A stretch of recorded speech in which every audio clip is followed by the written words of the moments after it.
दोस्तों, एक बुजुर्ग शख्स अपने घर से निकलता है अपनी बेटी से मिलने के लिए।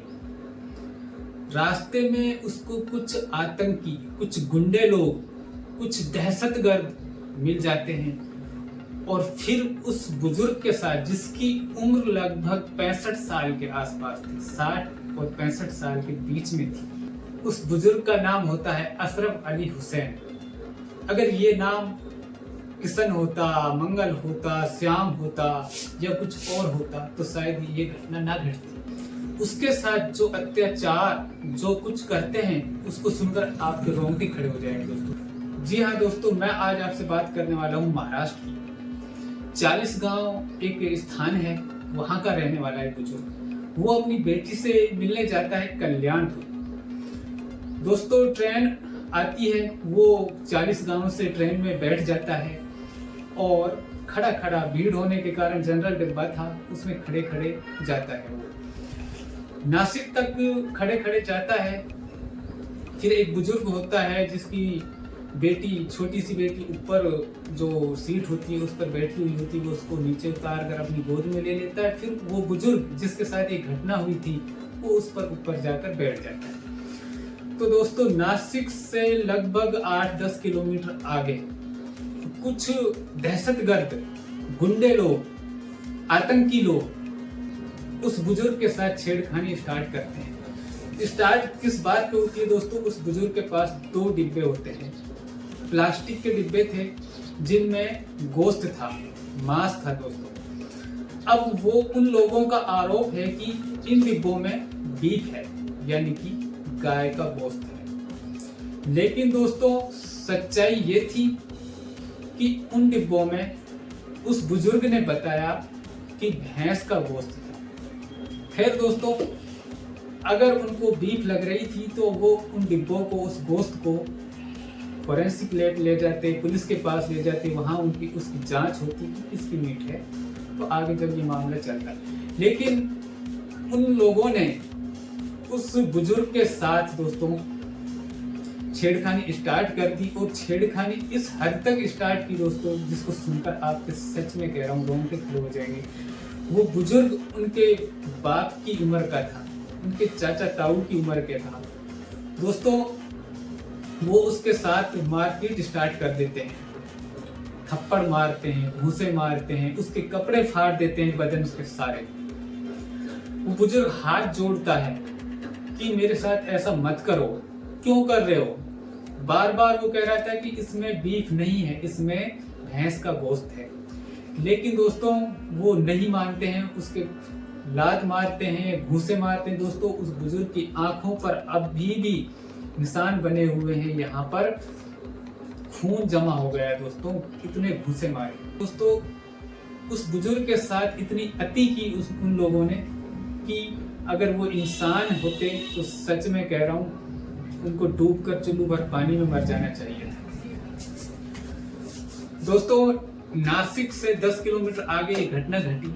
उसको कल्याणपुर में उतरना था, वहां उसकी बेटी रहती थी, उसके पास जा रहा था बेचारा मिलने के लिए, लेकिन वहां उसको वो उतरने नहीं देते हैं।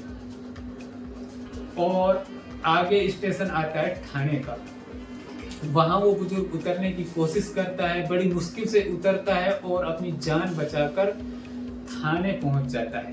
वहां अपनी रपट लिखवाता है, पुलिस उससे पूछती है कि क्या मामला है। वो लोग भी आ जाते हैं पीछे पीछे, पुलिस उससे पूछती है कि क्या मामला है।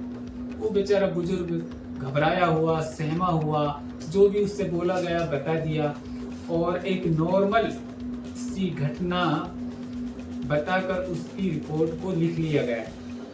नॉर्मल सिचुएशन आम होती है, कोई बात, मारपीट की तो कोई बात ही नहीं, छेड़खानी की या थोड़ी परेशान किया, बस ऐसे।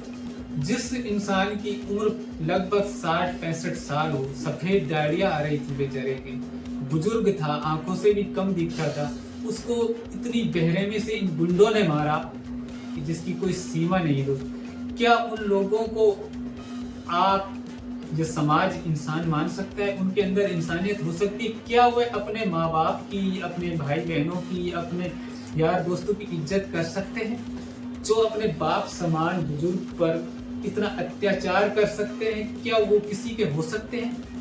उनसे बुरा इंसान कोई हो सकता है दुनिया में दोस्तों? चाहे वो किसी भी धर्म का हो। उनका टारगेट उस पर इसलिए था क्योंकि वो एक मुस्लिम था और उस पर बीफ के गोश्त का आरोप लगा रहे थे वो, जबकि वो बुजुर्ग बार बार मना कर रहा था कि इसमें बीफ का गोश्त नहीं है, इसमें भैंस का गोश्त है। तो दोस्तों उस बुजुर्ग की अभी तक ऐसी कोई कार्रवाई नहीं हुई उन लोगों पर कि उनको अरेस्ट कर लिया गया तुरंत, या उन्हें मतलब पुलिस ने कोई दंडित किया हो, ऐसा कुछ नहीं दोस्तों, क्योंकि रपट में जो है नॉर्मल सा केस बनाया गया। तो दोस्तों एक और बहुत बड़ी बात बताने वाला हूं मैं आपको। वो बुजुर्ग बेचारा अपने घर आता है वापस। हाँ, उससे पहले दोस्तों उन लोगों ने उसका फोन छीन लिया, फिर उसी के फोन से उसकी जो मारपीट वाली वीडियो थी वो सारी घटना जो घटी थी ट्रेन में, उसको उसी बुजुर्ग के फोन से वायरल कर देते हैं वो लोग। कितनी बड़ी बात है, सोचने वाली बात है। इतना गलत कर रहे हैं और फिर उसको वायरल कर रहे हैं दोस्तों। तो खैर वो अपने घर आता है। यहाँ सुनने लायक बात है, वो अपने घर आता है, उसके बच्चे पूछते हैं बाबा ये क्या हुआ, ये आपके चेहरे पर सूजन, ये निशान क्यों है? तो पता है अपने बच्चों से क्या कहता है कि कुछ नहीं बेटा, मैं ट्रेन में ज्यादा भीड़ थी इसलिए धक्का मुक्की थोड़ा हो जाता है, गिर गया था इसलिए थोड़ा चोट आ गई।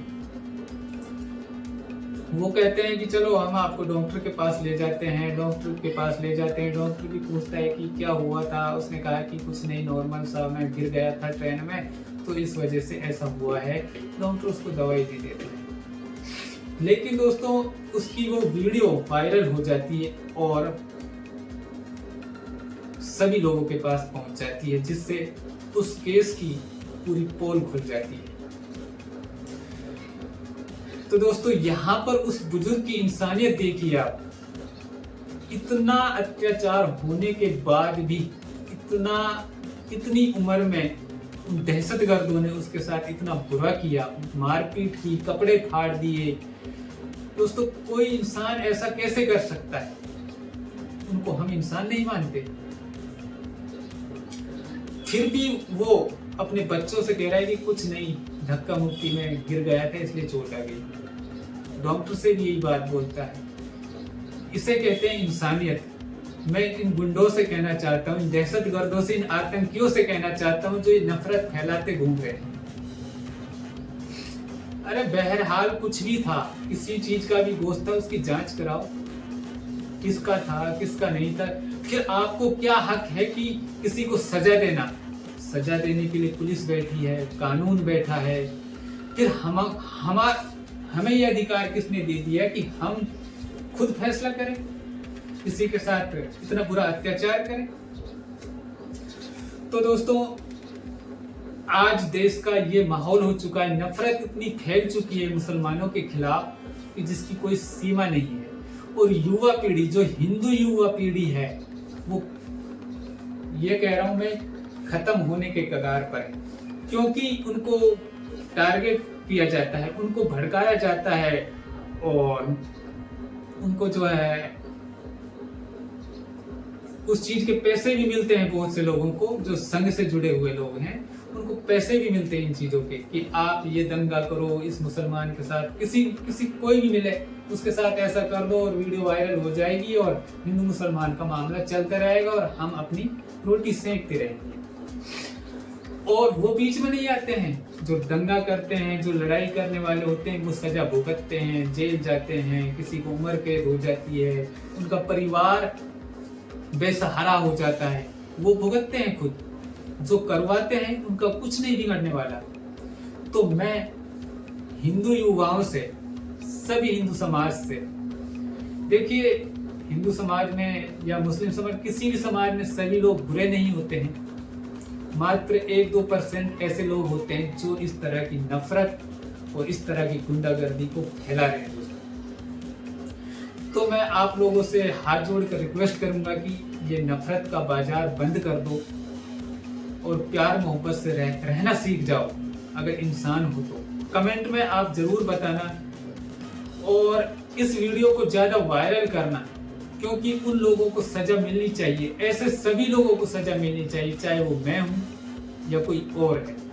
अगर ऐसी गुंडागर्दी, ऐसी दहशतगर्दी कोई करता है किसी के साथ, किसी मजलूम के साथ, किसी निर्दोष के साथ, तो उसको कड़ी से कड़ी सजा कानून के द्वारा मिलनी चाहिए। तो दोस्तों कमेंट में जरूर बताएं कि आपकी क्या राय है, और इस वीडियो को ज़्यादा से ज़्यादा शेयर करें लोगों के पास, और उन लोगों को सजा दिलवाने के लिए आगे आए, और ऐसी गुंडागर्दी और ऐसी नफरत को समाज से उखाड़ फेंकने के लिए एकजुट हो जाएं, चाहे किसी भी धर्म से हो, आप हिंदू हो, मुस्लिम हो, सिख हो, किसी भी धर्म से हो। क्योंकि दोस्तों ऐसे लोग 1-2% होते हैं और उनसे बदनाम पूरा समाज होता है, चाहे वो मुस्लिम समाज हो, हिंदू समाज हो, सिख समाज हो, कोई भी हो। ये 1-2% लोग हमारे पूरे समाज को ही गंदा कर देते हैं, पूरे समाज को बदनाम कर देते हैं। तो ऐसे लोगों को सबक सिखाइए, आगे आइए, निडर होकर अपनी इंसानियत का परिचय दीजिए, परिचय दो दोस्तों। तो वीडियो अच्छी लगी हो तो लाइक और चैनल को सब्सक्राइब जरूर करें। एक और बहुत बड़ी बात इस केस के अंदर, वो जो लोग थे वो उनके बारे में बताया ये जा रहा है कि वो लोग पुलिस की भर्ती देखने के लिए जा रहे थे। हंसी आती है ऐसे लोगों पर। पुलिस की भर्ती यानी कि लोगों की सेवा करने के लिए भर्ती होने जा रहे थे वो लोग। किस तरह सेवा करेंगे ये लोग? क्या ऐसे लोग पुलिस में भर्ती होने के लायक हैं, काबिल हैं?